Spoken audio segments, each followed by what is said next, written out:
syukurku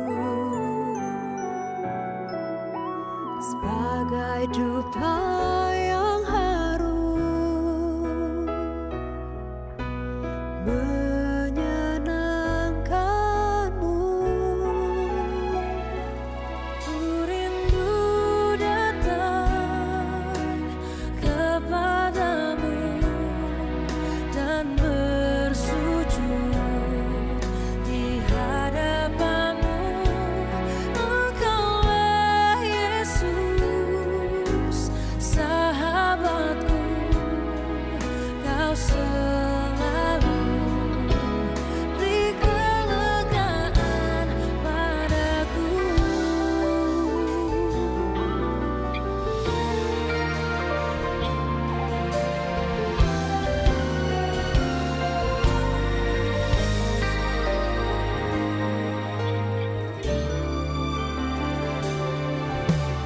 Ku bawa kepadamu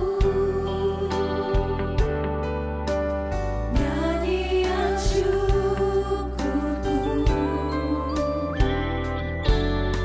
sebagai dupa yang harum menyenangkanmu. Bawa kepadamu nyanyian syukurku sebagai dupa yang harum menyenangkanmu. Menyenangkanmu. Ku rindu datang kepadamu dan bersujud di hadapanmu. Engkaulah Yesus, sahabatku, kau selalu beri kelegaan. Ku rindu datang kepadamu dan bersujud di hadapanmu. Engkaulah Yesus, sahabatku, kau selalu beri kelegaan padaku.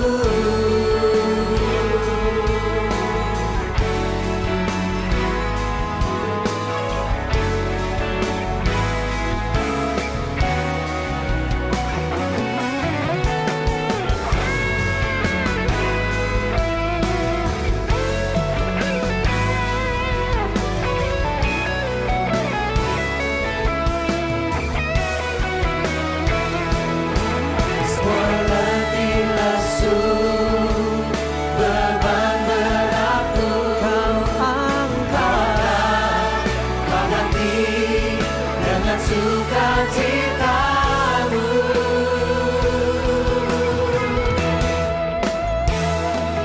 Ku rindu datang kepadamu dan bersujud di hadapanmu. Engkaulah Yesus, sahabatku.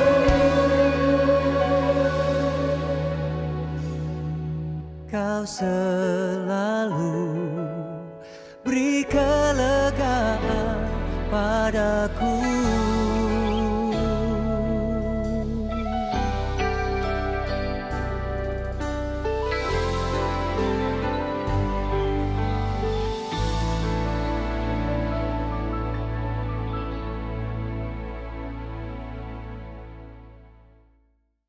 Ya, shalom Bapak Ibu Saudara. Selamat hari Minggu untuk kita semua. Yes. Segala puji Tuhan, segala pujian dan syukur hanya bagi Tuhan, amin. Karena kita boleh ada di tempat ini, kita masih sehat, kita masih kuat, semua hanya karena penyertaan Tuhan, amin. Mari Bapak Ibu Saudara, kita mau siapkan hati kita untuk memuji, memuliakan Tuhan. Tapi sebelum itu mari kita satu dalam doa, kita berdoa. Terima kasih banyak Tuhan, Allah kami yang luar biasa. Terima kasih untuk kebesaran kasih-Mu Tuhan di dalam hidup kami. Kami bersyukur Tuhan, kami masih boleh ada sampai dengan saat ini. Dan Bapa, pagi hari ini Tuhan, kami mau membawa yang terbaik untuk Engkau. Kami mau memuji Engkau Tuhan Yesus. Kami memuji Engkau, Allah kami yang agung, dahsyat dan luar biasa Tuhan. Kiranya Engkau bertahta di atas setiap puji-pujian kami Tuhan. Kami siap melompat bagi Engkau. Yang siap memuji Tuhan sama-sama saya katakan, amin. Mari Bapak Ibu Saudara, kita sama-sama bangkit berdiri.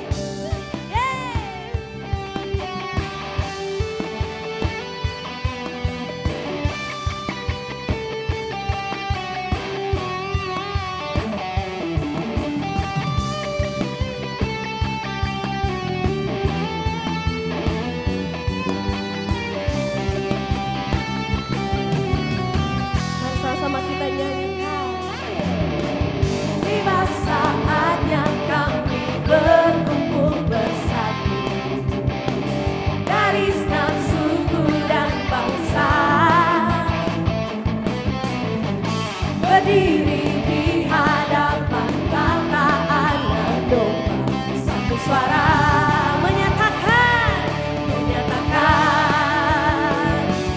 keselamatan bagi Allah yang duduk dan bertata. Kami naikkan pada Anak Domba, pujian dan kekuatan, hormat dan kekuasaan, kemuliaan bagi Dia selamanya. Kemuliaan bagi Kau Tuhan selamanya.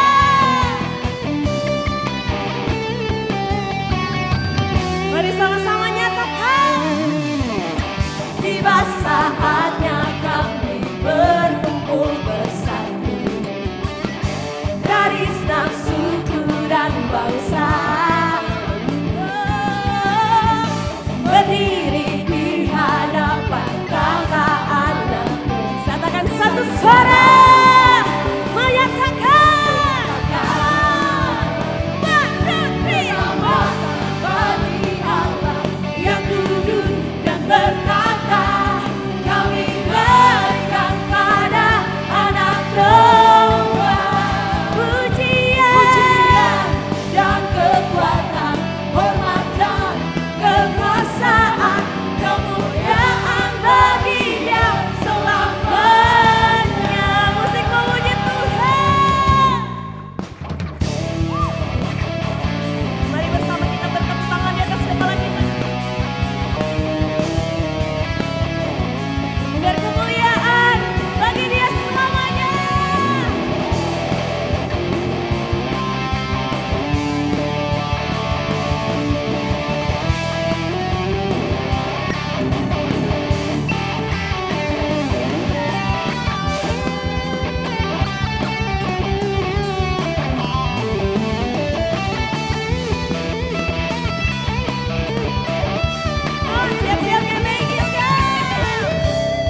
bersyukur Engkau Allah kami yang ajaib.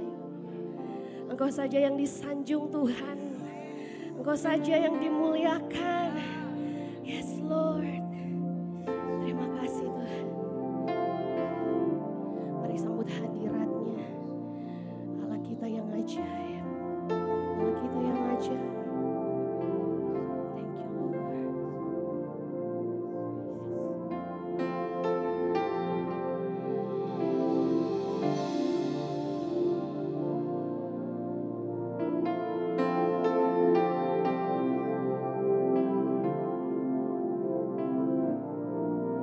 Our God is an awesome God. He reigns from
Engkau ada di tempat ini Tuhan.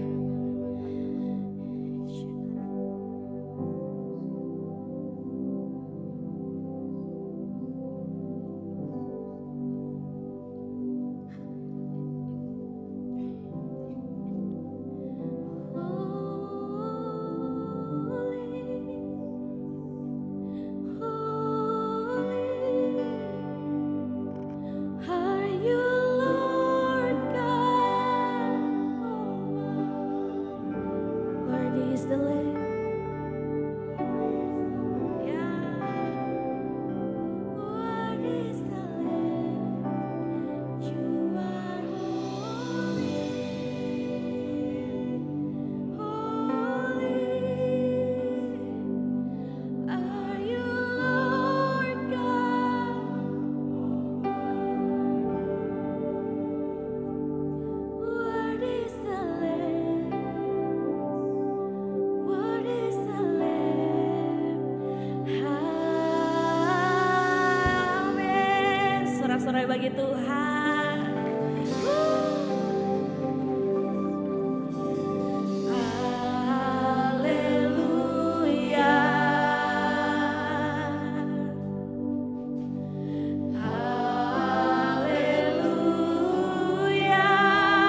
Kami bersyukur punya Engkau Tuhan.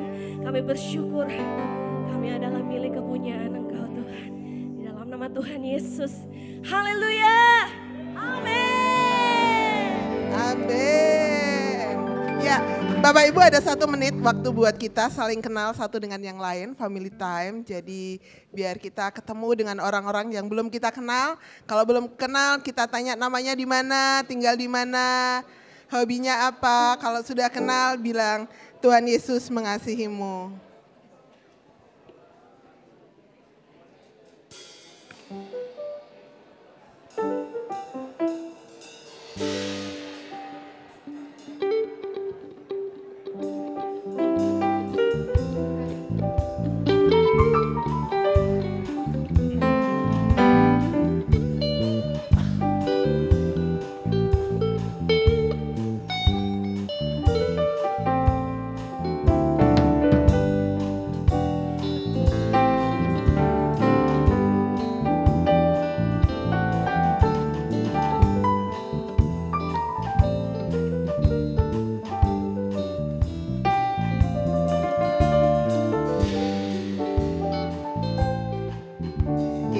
Terima kasih buat kerjasama dan antusiasnya bagi Jemaat Gilgal. Dan saya mengucapkan selamat datang bagi Bapak Ibu yang hadir dalam ibadah 2 dan Bapak Ibu yang baru pertama kali hadir dalam ibadah raya GB Gilgal. Bapak Ibu bukan orang asing, kami menyambut sebagai keluarga dalam GB Gilgal. Bila ada hal-hal yang ingin ditanyakan tentang GB Gilgal atau mau didoakan, bisa ketemu dengan kami, hamba-hamba Tuhan yang ada di depan untuk kita bisa mengenal dan juga bisa mendoakan. Memberikan waktu sedikit nanti setelah pulang ibadah bila berkenan sehingga kami boleh saling kenal lebih dekat lagi. Dan saya akan menyampaikan pengumuman sepanjang minggu berjalan. Gereja kita akan ulang tahun yang ke-20 tahun dan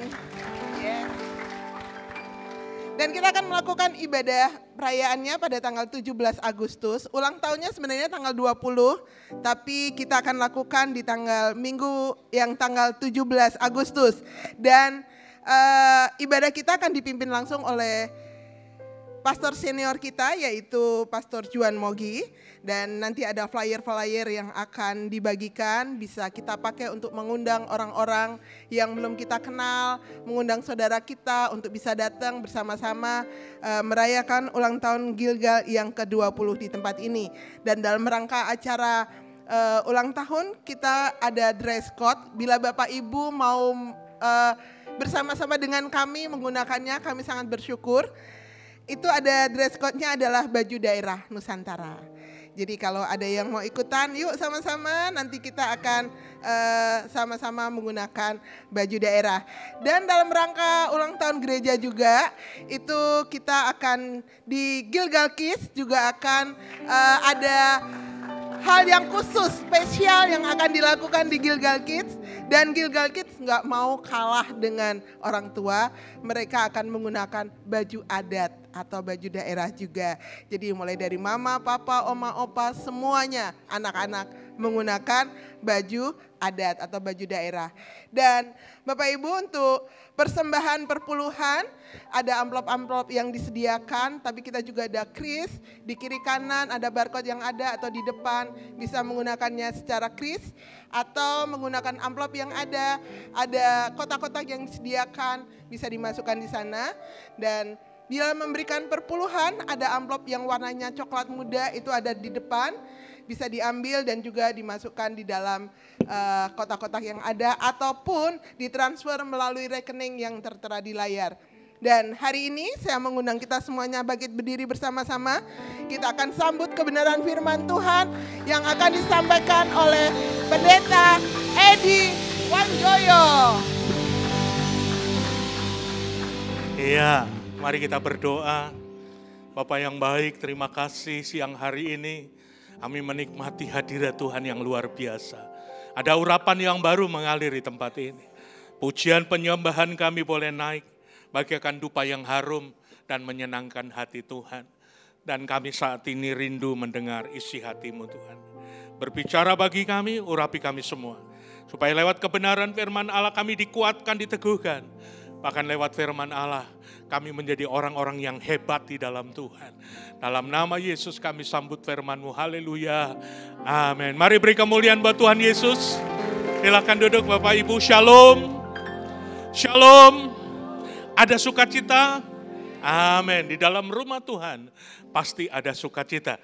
Bapak Ibu Saudaraku, orang Kristen yang berakar di dalam Tuhan, saya ulangi, orang Kristen yang berakar di dalam Tuhan, pasti orang tersebut akan mengalami kemerdekaan yang dari Tuhan.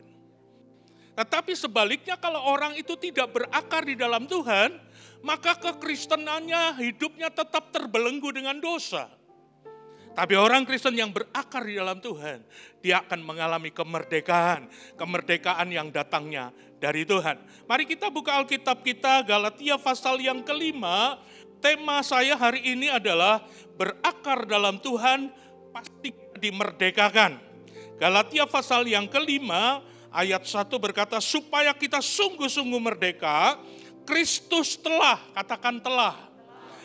Kristus telah memerdekakan kita. Karena itu berdirilah teguh dan jangan mau lagi dikenakan kuk perhambaan. Orang Kristen yang sungguh-sungguh merdeka, dia tidak akan lagi kena kuk perhambaan dosa. Di dalam Roma pasal yang ke-6, ayat 18, kamu telah dimerdekakan dari dosa dan menjadi hamba apa saudara? Kebenaran. Jadi orang Kristen yang sungguh-sungguh merdeka, dia akan menjadi hamba kebenaran. Orang yang sungguh-sungguh merdeka tidak lagi mau dikenakan kuk perhambaan. Persoalannya Bapak Ibu, kedua ayat ini berbicara ada bagiannya Tuhan yang sudah dikerjakan 2000 tahun yang lalu dan ada bagian kita yang harus kita kerjakan. Bagian Tuhan 2000 tahun yang lalu Tuhan sudah kerjakan untuk membebaskan saudara, untuk menjadikan orang merdeka. Maka Tuhan sudah bayar kemerdekaan Bapak Ibu lunas di atas kayu salib. Kemerdekaan yang Tuhan beri kepada Bapak Ibu bayarannya mahal. Katakan mahal. Iya mahal banget. Karena Yesus harus membayarnya lewat kayu salib Bapak Ibu. 1 Petrus pasal yang 1 Petrus 1 ayat yang ke-18. Bukan dengan emas perak. Bukan dengan permata. Tapi dengan darah yang mahal. Sebab kamu tahu bahwa kamu telah ditebus dari cara hidup yang sia-sia, yang kamu warisi dari nenek moyangmu itu bukan dengan barang fana, bukan pula dengan emas perak, melainkan dengan darah yang mahal, yaitu darah Kristus. Katakan darah Kristus. Begitu mahal, yang sama seperti darah anak domba yang tak bernoda, tak bercacat. Kemerdekaan saudara mahal. Amin, saudaraku. Coba tengok kanan kiri, kemerdekaanmu mahal. Lah kalau kemerdekaanmu mahal, jangan ditukar sama cap tikus. Kalau kemerdekaanmu mahal, jangan tukar lagi dengan dosa. Amin, Bapak Ibu. Karena kemerdekaan yang saudara dan saya peroleh itu mahal banget. Bapak Ibu Saudaraku yang kekasih, kematian Kristus membebaskan saudara dan saya dan memerdekakan kita dari dosa. Sekali lagi, kematian Kristus di atas kayu salib membebaskan saudara dan memerdekakan saudara dari dosa. Sehingga saudara bisa nyanyi, sekarang saya sudah bebas. Saudara dengar baik-baik, berapa banyak orang Kristen hidupnya sudah dimerdekakan, tapi cara hidupnya bukan cara hidup yang merdeka. Masih terbelenggu dosa, kata-katanya masih penuh dengan kotoran, kuda merah, kuda putih, bawang merah, cuka Belanda katanya, segala macam. Mulutnya belum merdeka. Saudara, Alkitab berkata bahwa kemerdekaan, kebebasan saudara dari dosa sudah dibayar kok. 1 Korintus pasal 15, sebab yang sangat penting telah kusampaikan kepadamu, yaitu apa yang telah kuterima sendiri, ialah bahwa Kristus telah mati karena dosa-dosa kita, sesuai dengan kitab suci. Yesus mati untuk dosa saudara dan saya. Sehingga saudara menjadi orang yang bebas, orang yang merdeka. Amin Bapak Ibu. Bukan orang yang terbelenggu lagi dengan dosa. 1 Petrus pasal 3 ayat 18. Sebab juga Kristus telah mati sekali untuk segala dosa kita. Ia yang benar untuk orang-orang yang tidak benar, supaya ia membawa kita kepada Allah. Ia yang telah dibunuh dalam keadaannya sebagai manusia, tetapi yang telah dibangkitkan menurut roh. Dosa kita sudah dibayar. Semua ditanggung oleh Yesus di atas kayu salib. Berarti saudara dan saya adalah orang yang bebas, orang yang merdeka.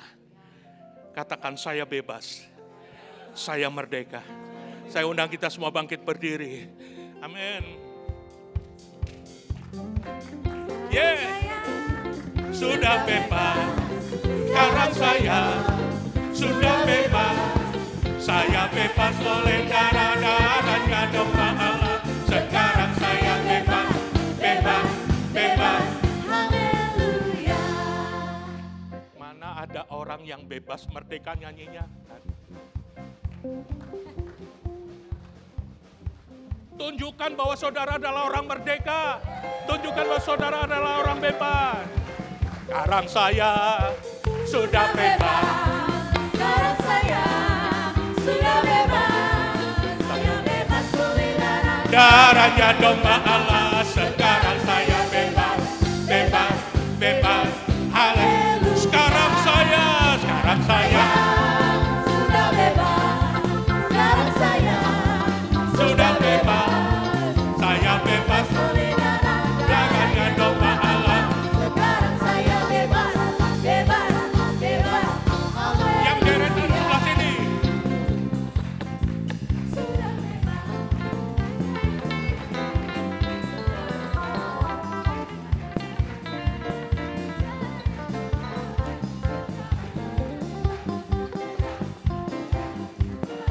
Sekarang sebelah sini lebih heboh.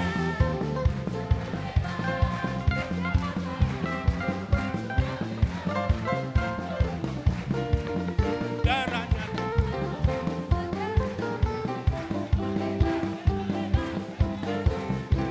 Sama-sama. Sekarang saya Sudah bebas. Sekarang saya sudah bebas. Saya bebas oleh darah-darahnya domba Allah. Sekarang saya bebas, bebas, bebas, bebas, bebas, bebas, bebas. Haleluya. Jangan duduk dulu, jangan duduk dulu. Tepuk pundakmu, pundak temanmu kanan kiri. Engkau sudah bebas.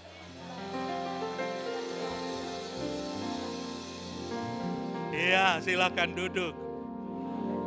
Tahukah Bapak Ibu, itu bagian Tuhan yang Tuhan sudah kerjakan 2000 tahun yang lalu untuk membebaskan saudara. Bagian Tuhan, Tuhan sudah kerjakan.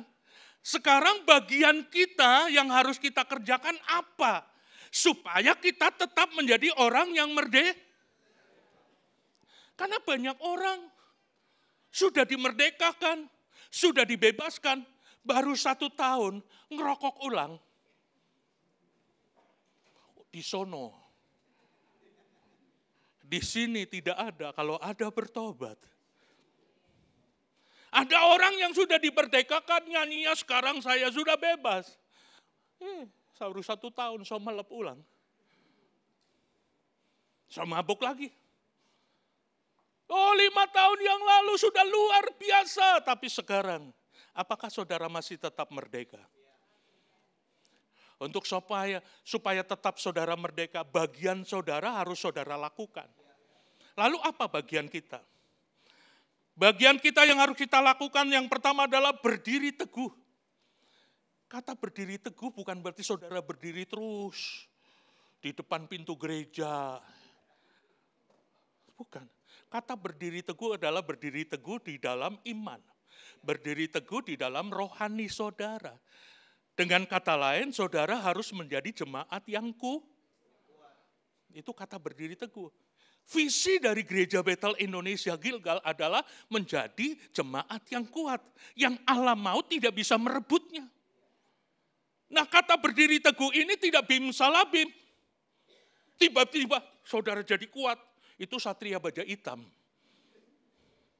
Untuk saudara dan saya bisa berdiri teguh, maka tidak ada cara lain. Saudara harus berakar dan bertumbuh dalam Tuhan. Katakan berakar dan bertumbuh. Kalau saudara tidak berakar dan tidak bertambah teguh, tidak bertumbuh, maka saudara tidak akan bisa berdiri teguh. Saudara tidak akan menjadi jemaat yang kuat. Kolose pasal 2, ini yang menjadi tema tahunan. Tema Gilgal sepanjang tahun. Kamu telah menerima Kristus Tuhan kita. Kita terima Tuhan Yesus, tapi tidak cukup. Ya, hendaklah hidupmu tetap di dalam Dia, hendaklah kamu berakar di dalam Dia, dan dibangun di atas Dia, dan hendaklah kamu bertambah teguh dalam iman. Yang telah diajarkan kepadamu, hendaklah hatimu limpah syukur. Saudaraku yang diberkati Tuhan, bagaimana saudara bisa berdiri teguh menjadi jemaat yang kuat kalau saudara tidak berakar dan tidak bertumbuh di dalam Tuhan. GBI Gilgal Manado punya sarana yang begitu luar biasa untuk saudara bisa berakar dan bertumbuh. Ada New Life, nanti bulan September ada New Life lagi. 1 tahun 2 kali ada New Life. Belum lagi ada pemuritan Grow 101, Grow 102. Belum lagi sarana-sarana yang lain. Kalau sampai ada jemaat Gilgal tidak berakar dan tidak bertumbuh, terlalu. Oma Irama bilang terlalu. Kenapa? Karena sarananya sudah disiapkan oleh gereja kita. Ada ibadah raya, ada family cell. Amin Bapak Ibu. Kalau sampai kita tidak bertumbuh, coba korek kanan kiri, terlalu ngana.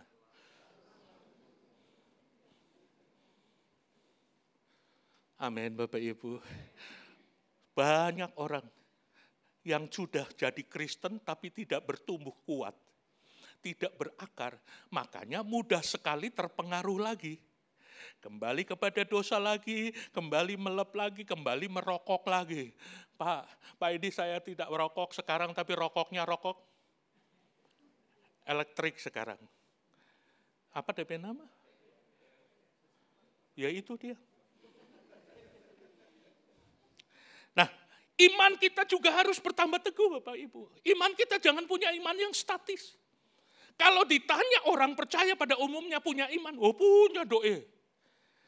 Tapi iman kita harus bertambah teguh. Tadi Kolose pasal 2 ayat yang ke-7, hendaklah kamu berakar di dalam Dia dan dibangun di atas Dia, hendaklah kamu bertambah teguh dalam iman yang telah diajarkan kepadamu, hendaklah hatimu melimpah dengan syukur. Iman timbul dari pendengaran akan firman Allah. Kalau saudara berakar dalam kebenaran, kemarin 2 minggu yang lalu sudah disampaikan oleh Pendeta Danang. Kalau saudara berakar di dalam Tuhan, imanmu juga akan semakin bertambah teguh. Amin Bapak Ibu. Tapi masalahnya kita tidak berakar dalam firman. Cuma di permukaan saja, dengar khotbah, amin, haleluya, keluar haleluya. Lah saudara tidak bertumbuh. Iman saudara tidak bertambah. Kolose pasal 1, kalau iman kita bertumbuh, saudara tidak mudah digeser dari Injil. Sekarang di akhir zaman, berapa banyak orang imannya tergeser dari Injil. Kenapa? Karena imannya tidak bertumbuh. Sebab itu kamu harus bertekun dalam iman. Tetap teguh dan tidak tergoncangkan. Jangan mau digeser dari pengharapan Injil yang telah kamu dengar dan apa yang telah dikabarkan di seluruh alam di bawah langit. Dan aku ini Paulus telah menjadi pelayannya. Orang yang imannya bertumbuh tidak mudah digeser dari Injil firman Tuhan. Amin Bapak Ibu. Karena imannya bertumbuh. Iman akan mengalahkan dunia. 1 Yohanes pasal 5, iman harus mengalahkan dunia. Bukan dunia yang mengalahkan kita. Berapa banyak orang katanya punya iman tapi dikalahkan oleh dunia. Saya yakin imannya tidak bertumbuh dengan baik. Jadi saudara dan saya berdiri teguh, maka saudara harus menjadi orang Kristen yang berakar dan bertumbuh. Iman kita harus bertambah teguh dan tidak digeser oleh apapun juga. Ada bagian lain yang harus kita lakukan. Jangan mau lagi dikenakan kuk perhambaan. Sudah bertobat, lahir baru, sudah dimerdekakan, tapi kita dikenakan kuk perhambaan lagi. Saudara, saya banyak menemui, saya punya teman-teman yang dulu pelayanan dengan saya, dan maksud saya pertama kali bertobat sama-sama, ada kurang lebih 23 orang, tapi yang benar-benar sekarang masih eksis sampai sekarang, yang sampai hari ini, bahkan melayani, hanya 6 orang saya hitung-hitung. Yang lainnya tumbang, yang lainnya gugur. Kenapa Bapak Ibu? Karena hidupnya diperhamba lagi oleh dosa. Karena hidupnya diperbudak lagi oleh perkara-perkara itu. Tadi dikatakan dalam firman Tuhan awal, jangan mau lagi dikenakan kuk perhambaan. Kata jangan mau lagi, harus ada tindakan dari diri kita untuk kita tidak mau diperbudak lagi. Tidak lagi mau diperhamba dosa lagi. Maka kita punya tekad. Yang pertama yang harus kita lakukan bertekad untuk menjadi hamba, tidak lagi menjadi hamba dosa, tapi menjadi hamba apa? Kebenaran. Ini yang perlu kita tanamkan, bertekad untuk tidak menjadi hamba dosa lagi, tapi menjadi hamba kebenaran. Kalau saudara punya tekad seperti itu, maka saudara tidak akan diperbudak dosa lagi. Tapi sebaliknya menjadi hamba kebenaran. Mari kita lihat di dalam kebenaran firman Allah, Roma pasal yang ke-6. Tetapi syukur kepada Allah, dahulu memang kamu, katakan dahulu. Dahulu memang kamu hamba dosa, tapi sekarang kamu telah dengan segenap hati telah mentaati pengajaran yang telah diteruskan kepadamu. Kamu telah dimerdekakan dari dosa dan menjadi apa? Hamba kebenaran. Jangan mau lagi dikenakan kuk dosa. Kalau di kantor temanmu mau ajak dugem, engkau boleh berkata, maaf tidak mau. Saya nggak mau lagi, saya orang merdeka. Dan saya tidak mau lagi diperhamba oleh dosa. Kita harus tegas terhadap dosa. Jangan begini, ini mau. Saudara, enggak mau, tapi tangannya begini. Tangan kanannya bilang enggak mau, tangan kirinya. Begitu Mas Danang enggak lihat, kita kepap. Kenapa saya ngomongnya Mas Danang? Karena kebanyakan yang ke sana anak-anak muda. Keluarga-keluarga muda. Tanpa sepengetahuan istri, ada di pub. Pulang bilang rapat. Padahal rapet, saudara. Halo? Oh itu di sono. Kalau di sini masih ada, berarti saudara diperhamba lagi oleh Kita harus punya tekad Bapak Ibu. Jangan mau jadi hamba dosa lagi. Kita harus jadi hamba kebenaran. Nah kalau kita mau jadi hamba kebenaran, berarti hidupnya hidup dalam kebenaran. Yohanes pasal yang ke-8 ayat 31. Maka katanya kepada orang-orang Yahudi yang percaya kepadanya, jikalau kamu tetap dalam firman-Ku, kamu adalah benar-benar murid-Ku. Berarti yang tidak menjadi murid, yang tidak tetap dalam firman.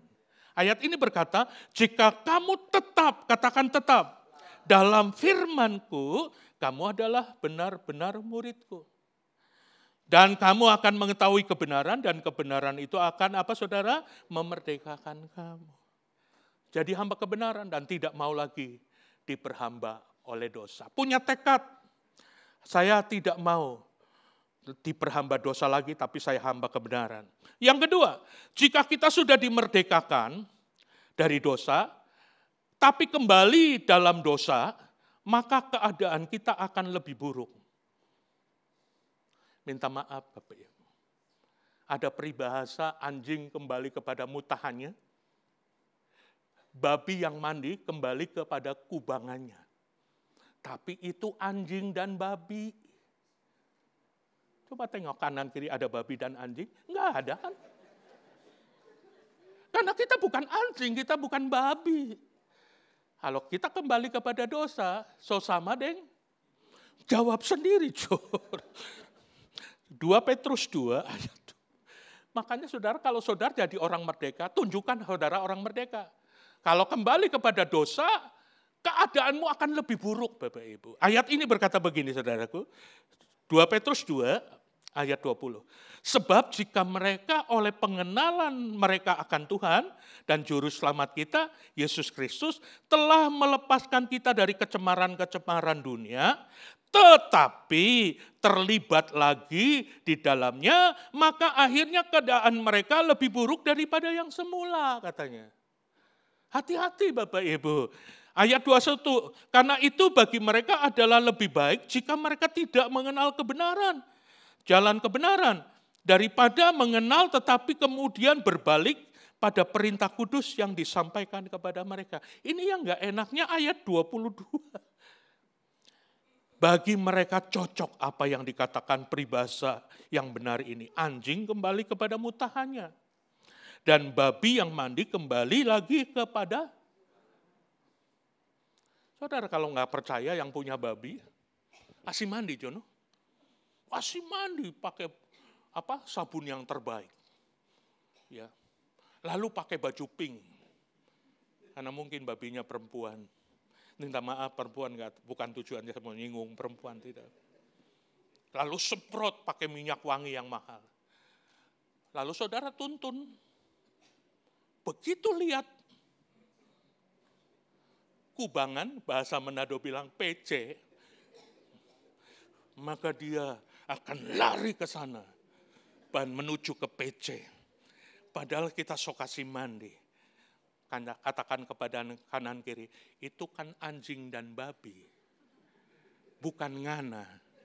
Gitu aja. Itu kan anjing dan tapi bukan kamu. Tapi kalau ada yang seperti itu, sama dengan, so jawab sendiri aja. So na enak taren. Ya, kan banyak orang Kristen begitu, udah dimerdekakan. 5 tahun berikutnya ketemu sama saya. Loh, padahal jalan hot mix rata. Kok kenapa jalannya sampai seperti jalan gelombang laut? Lalu saya tanya, kenapa anak-anak Tuhan mabok? Ini benar saudaraku. Saya waktu itu masih tinggal di Karombasan.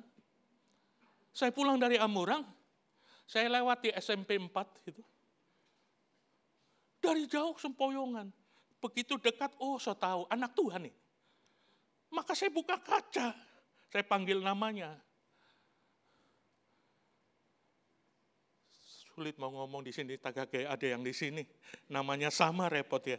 Tejo lah, Tejo. Kalau di sini kan nggak ada nama Tejo. Ya. Tejo, kenapa nggak nama abang? Karena kan anak Tuhan. Kebetulan itu malam tahun baru. Bapak. Jawabannya begini. Pak Edi, kan boleh malam tahun baru kuah. Saya tanya begini, saya ngomong sama Tejo. Tejo, ayatnya di mana? Karena malam tahun baru boleh mabok. Ayatnya di mana? Kalau orang masih mabok, hidupnya masih diperbudak oleh dosa, Bapak Ibu. Itu sama deng, saudara jawab sendiri.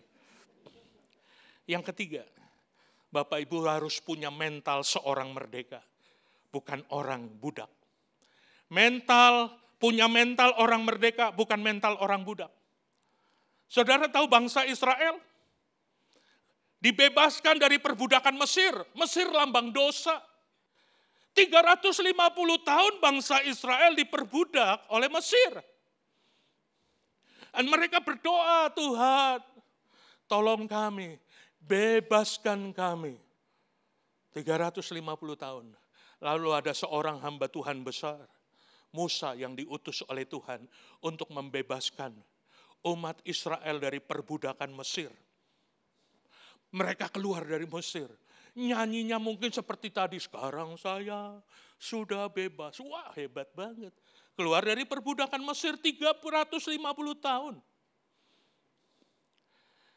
Tetapi bangsa Israel sudah dibebaskan dari Mesir, tapi mental Mesirnya masih ada. Mental budaknya masih ada. Begitu ada masalah, dia berkata, lebih baik torang pulang ke Mesir. Itu ditulis dalam Keluaran, kitab bilangan kita Keluaran, itu jelas sekali berpuluh-puluh kali bangsa Israel sudah dibebaskan, sudah dimerdekakan. Tapi mentalnya punya mental budak. Mentalnya mental Mesir. Sehingga setiap punya masalah, dia lari. Dia berkata lebih baik aku pulang ke Mesir. Kita baca dulu ayatnya, jangan sampai nanti saudara berkata berandai-andai. Bilangan pasal yang ke-14. Ini salah satu saja. Tapi banyak bukti di dalam kitab bilangan dan kitab ulangan. Begitu bangsa Israel punya masalah, dia berkata lebih baik pulang ke Mesir. Lalu segenap umat itu mengeluarkan suara yang nyaring dan bangsa itu menangis pada malam itu. Bersungut-sungutlah semua orang Israel kepada Musa dan Harun. Dan segenap umat itu berkata kepada mereka, sekiranya kami mati di tanah Mesir atau di padang gurun. Mengapakah Tuhan membawa kami ke negeri ini supaya kami tewas di padang dan istri serta anak kami menjadi tawanan? Bukankah lebih baik kami pulang ke Mesir? Dan mereka berkata kepada seorang kepada yang lain, baiklah kita mengangkat seorang pemimpin, lalu pulang apa? Mentalnya budak. Berapa banyak orang Kristen sudah dibebaskan, sudah dimerdekakan, tapi begitu punya masalah, merokok ulang. Mabok ulang, ke tempat dugem ulang. Katanya stres Pak Pendeta. Orang mentalnya merdeka, tidak seperti itu. Ada masalah boleh, ada tantangan boleh. Bukankah Yesus telah memenangkan saudara dari kami? Mentalnya mesti mental pemenang, bukan mental budak. 1 Petrus pasal 2 ayat 16. Hiduplah sebagai orang merdeka. Hiduplah sebagai orang merdeka, artinya Tuhan mau saudara tampil menjadi orang merdeka. Dan bukan seperti mereka yang menyalahgunakan kemerdekaan itu untuk menyelubungi kejahatan-kejahatan mereka, tetapi hiduplah sebagai hamba Allah. Kita tampil kepada dunia ini sebagai orang merdeka. Di tempat kerja tunjukkan kepada dunia bahwa saya orang merdeka. Tunjukkan kepada teman-teman dalam pergaulan bahwa saudara sebagai orang merdeka. Jangan kamuflase. Di gereja merdeka, tapi dalam pergaulan Mesir. Itu mental kita bukan mental orang merdeka, tapi mentalnya mental budak. Sedikit-dikit ada masalah, minum lagi. Ditanya kenapa? Stres no. Sutris no. Wow. Ini mental budak Bapak Ibu, tapi orang mental merdeka. Apapun tantangan, masalah, aku lebih daripada pemenang. Karena kita adalah orang merdeka. Beri kemuliaan buat Tuhan Yesus. Yang keempat, di Gilgal, bangsa Israel disunat untuk menghapus celah Mesir. Saudara, bangsa Israel karena mentalnya masih mental Mesir, maka Tuhan berkata kepada Yosua, begitu mereka sampai di Gilgal, sebelum mereka menyeberang ke tanah Kanaan, ini ada Yosua kecil di sini memang. Tapi akan jadi Yosua besar dia. Ya, saudara, begitu ada di Gilgal, dia akan menyeberang ke Mesir. Menyeberang ke Kanaan, mau masuk tanah Kanaan. Tapi Tuhan berkata kepada Yosua, aku akan menghapus celah Mesir dalam kehidupan bangsa Israel. Dan aku merintahkan engkau untuk menyunat bangsa Israel. Saudara, ternyata Gilgal artinya tempat penyunatan. Makanya tidak heran kalau saudara ada di GBI Gilgal, selalu ada sunat. Setiap minggu Pak Stephen khotbah disunat. Pak Rudi khotbah disunat lagi. Pak Santo khotbah disunat lagi. Apalagi Pak Edi Wanjoyo, sunatnya double. Seperti hari ini Bapak Ibu sedang disunat. Sunat secara roh. Supaya bangsa Israel boleh masuk ke tanah Kanaan. Sebab kalau mereka tidak disunat, mereka tidak boleh masuk ke tanah Kanaan. Menikmati susu dan madu, menikmati berkat Allah. Saudara, kita orang merdeka. Harus setiap hari disunat secara rohani. Mata kita yang keranjang, keranjangnya disunat. Kan Tuhan kasih mata baik-baik. Kenapa ditambah keranjang? Mulut kita, kuda merah, kuda putih, disunat. Supaya mulut kita memuji Tuhan, memuliakan Tuhan, menjadi berkat. Amin. Supaya saudara, Yosua pasal yang ke-5, ayat 8 dan sampai 10. Setelah seluruh bangsa itu selesai disunat, maka tinggallah mereka di tempatnya masing-masing di perkemahan itu sampai mereka sembuh. Dan berfirman Tuhan kepada Yosua, hari ini telah kuhapus celah Mesir itu daripadamu. Itulah sebabnya nama tempat itu disebut Gil. Saudara, banyak orang yang masuk Gilgal, keluar masuk. Ya kalau jemaat lama tuh Pak Thomas, Ibu Ilona, Ibu Lenda, itu tahu yang keluar masuk itu. Rata-rata yang keluar karena nggak mau disunat. Gilgal artinya adalah tempat penyu. Jadi kalau saudara tidak mau disunat, jangan di Gilgal. Tapi kalau saudara berkata, iya saya siap disunat untuk menikmati Kanaan, untuk menikmati berkat Tuhan. Siap disunat. Amin Bapak Ibu. Sementara berkemah di Gilgal, orang Israel itu merayakan Paskah pada hari yang ke-14 bulan itu. Pada waktu petang di dataran Yeriko. Mari kita bangkit berdiri, satu ayat lagi kita baca. Saudara, kalau saudara adalah orang merdeka, saudara adalah orang yang berhak tinggal di dalam rumah. Sehingga di dalam rumah saudara mewarisi kerajaan Allah, mewarisi berkat-berkat Tuhan. Tapi orang budak, seorang hamba tidak boleh tinggal di dalam rumah. Mereka tidak bisa menikmati berkat Tuhan. Yang ngomong siapa? Alkitab yang ngomong. Bahkan ini yang ngomong Tuhan Yesus sendiri.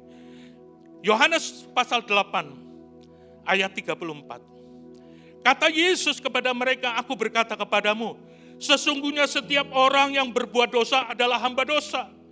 Dan hamba tidak tinggal di dalam rumah. Katakan tidak tinggal. Iya, tidak tinggal dalam rumah. Mereka di luar. Sekali lagi ayat 35. Dan hamba tidak tetap tinggal dalam rumah. Tetapi anak tetap tinggal dalam rumah. Dan apabila anak itu memerdekakan kamu, kamu pun benar-benar merdeka. Sudahkah saudara menjadi anak yang merdeka, yang tinggal di dalam rumah, menikmati berkat Tuhan, yang tidak mungkin menjadi mungkin. 35 tahun saya melayani. Kalau saya bersaksi bagaimana Tuhan memberkati hidup saya, keluarga saya, enggak cukup satu hari satu malam untuk menceritakan. Asal kita mau menjadi orang merdeka yang tinggal di dalam. Taruh tangan kananmu di dada. Katakan kepada Tuhan, Tuhan, aku menjadi anak yang merdeka. Aku mau jadi anak yang merdeka yang tinggal di dalam rumah. Menikmati ahli waris kerajaan sorga. Menikmati berkat-berkat Tuhan, menikmati Kanaan. Ampuni kami Tuhan. Kalau kami seringkali masih kompromi, mau diperhamba lagi dengan dosa. Tapi hari ini kami janji Tuhan, aku mau jadi orang merdeka di hadapan-Mu. Aku mau berakar terus dalam kebenaran firman Tuhan. Menjadi hamba kebenaran. Sehingga kami benar-benar menjadi anak yang merdeka. Terima kasih. Lawat kami Tuhan. Lawat pribadi lepas pribadi siang hari ini. Biarlah kami semua yang mendengar firman Tuhan tidak lagi menjadi hamba dosa, tapi kami menjadi hamba kebenaran, hidup dalam kemerdekaan yang sejati, sehingga kami boleh menikmati berkat-berkat Tuhan. Dalam nama Tuhan Yesus kami bersyukur. Yang sudah merdeka, yang menikmati janji Tuhan, sama-sama katakan amin. Mari beri sorak-sorai kepada Tuhan kita Yesus. Mari bersama kita angkat pujian ini. Haleluya, Kau Allah yang besar. Haleluya, Kau mulia.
Berilah lagi tuh untuk kemuliaan Tuhan. Segala pujian, hormat, dan kemuliaan hanya bagi nama-Mu Tuhan. Dan biar setiap pujian yang kami angkat, penyembahan yang kami angkat, menyenangkan hati Tuhan. Kami sungguh bersyukur buat hadirat-Mu. Kami sungguh bersyukur buat firman-Mu. Materaikan firman-Mu dalam hati pikiran kami Tuhan. Yang mengingatkan kami agar kami tidak lagi menyia-nyiakan kemerdekaan yang Kau berikan bagi kami. Kami tidak menjadi hamba dosa, tetapi kami menjadi hamba kebenaran. Sehingga lewat kehidupan kami nama Tuhan terus dipermuliakan dan ditinggikan. Berkati hamba-Mu Bapak Pendeta Edi Wanjoyo di dalam pelayanan, di dalam pekerjaan, di dalam tugas tanggung jawabnya. Kami percaya pemakaian dan penyertaan Tuhan semakin luar biasa lagi. Tuhan memberkati Ibu Titi, memberkati anak-anak yang ada. Bapak Ibu Saudara, pulanglah dan terimalah berkat dari Tuhan. Diberkatilah keluargamu, diberkatilah pekerjaanmu, diberkatilah usahamu, diberkatilah segala sesuatu yang dikerjakan sesuai kehendak Tuhan. Dan percayalah, pasti dibuatnya berhasil. Dan biarlah cinta kasih dari Allah Bapa, Tuhan kita yang selalu menyertai. Dengan perantaran kuat kuasa Roh Kudus, Dia akan selalu menghibur, menolong, bahkan membela Bapak Ibu Saudara siang hari ini. Sampai Yesus datang kali yang kedua menjemput kita semua. Yang percaya sama-sama katakan amin. Selamat hari Minggu, happy Sunday, Tuhan Yesus memberkati.